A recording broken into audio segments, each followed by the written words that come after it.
In a modest San Francisco hospital, a baby is born to a young couple. He is adopted by Paul and Clara Jobs, who raise him in the quiet orchards of Cupertino. As a child, Steve walks barefoot through the backyard, dismantling radios and asking questions no one can answer.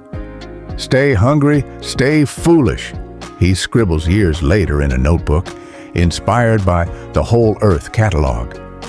Steve enrolls at Reed College, but quickly drops out, choosing instead to audit calligraphy classes and sleep on dorm floors.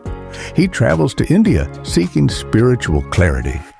Back in Silicon Valley, he works at Atari and convinces his friend Steve Wozniak to build a computer. In a cluttered garage, Apple is born. "We're going to make a dent in the universe," he declares, eyes blazing. Apple iCells. Apple II explodes. In 1984, Steve unveils the Macintosh with a dramatic ad that stuns the world. But his intensity and perfectionism alienate colleagues. He's forced out of the company he built.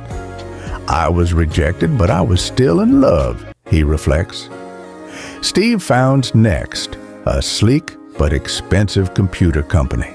He buys Pixar from George Lucas and bets everything on animation. Toy Story becomes a global hit. Meanwhile, Apple struggles.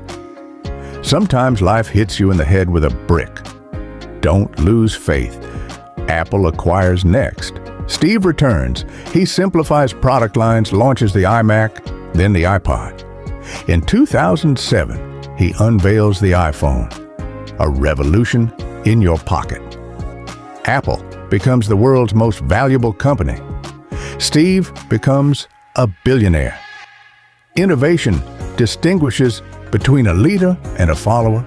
Steve battles pancreatic cancer. He steps down as CEO in 2011. On October 5th, he dies peacefully, surrounded by family. The world mourns. Apple's homepage fades to black. Death is very likely the single best invention of life. His biography tops charts. The Steve Jobs Theater opens. In 2022, he receives the Presidential Medal of Freedom. His influence lives on in every swipe, click, and pixel. Your time is limited, so don't waste it living someone else's life.